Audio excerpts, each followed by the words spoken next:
പിന്നെ ഇന്ന് ഒരുമിച്ചൊരു പൊതിച്ചോറാണ്. കാര്യം വേറൊന്നുമില്ല, ഏട്ടനിന്ന് ലീവാണ്. വാഴയില വെട്ടി വാട്ടിയെടുത്ത് ഇത്തിരി വെളിച്ചെണ്ണയും തേച്ച് കൊടുത്ത് അതിലേക്ക് ചൂട് ചോറിട്ട് കൊടുക്കുക. കുറച്ചധികം ചോറിടുന്നുണ്ട് കേട്ടോ, 2 പേർക്കാണ്. നിങ്ങളും വീട്ടിലിങ്ങനെ ഒന്ന് ഇടയ്ക്ക് ട്രൈ ചെയ്ത് നോക്കണം കേട്ടോ. പൊതിച്ചോറ് എന്ന് പറയുമ്പോൾ നമുക്ക് പഴയ രുചികളൊക്കെ ഓർമ്മ വരും അല്ലേ.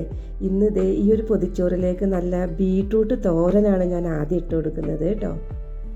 പിന്നെ കുറച്ചധികം ഉരുളക്കിഴങ്ങ് ഉപ്പേരി. ഈ ഉപ്പേരി എനിക്ക് ഭയങ്കര ഇഷ്ടമാണ് കേട്ടോ. പിന്നെ നമ്മുടെ പൊതിച്ചോറിൻ്റെ മെയിൻ താരം മുട്ട പൊരിച്ചത് അല്ലേ. മുട്ട പൊരിച്ചത് വെക്കാൻ ഞാൻ ഒരു തൃപ്തി ഉണ്ടാവില്ല. പിന്നെ നല്ല മത്തി പൊരിച്ചതുകൂടെ ഉണ്ട് കേട്ടോ. ഇതിലേക്ക് തേങ്ങയും മുളകും ചുട്ടരച്ച ഒരു ചമ്മന്തി കൂടി വെച്ച് കൊടുക്കാം. ഇത്തിരി നാരങ്ങ അച്ചാറ് കൂടെ വെച്ച് കൊടുക്കാം കേട്ടോ.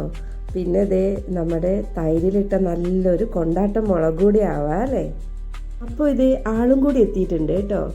ഇനി ഇത് നന്നായി പൊതിഞ്ഞു കെട്ടിയെടുക്കാം കേട്ടോ. ഉച്ചയ്ക്ക് ഇത് തുറക്കുമുള്ളൊരു മണം, എൻ്റെ പൊന്നെ. വാക്ക് ഞാൻ കടെടുക്കുന്നുണ്ട് കേട്ടോ. ചുറ്റിലുള്ളതൊന്നും ശ്രദ്ധിക്കാൻ പറ്റില്ല. നിങ്ങളും ഇതുപോലെ ഒന്ന് ട്രൈ ചെയ്യണേ.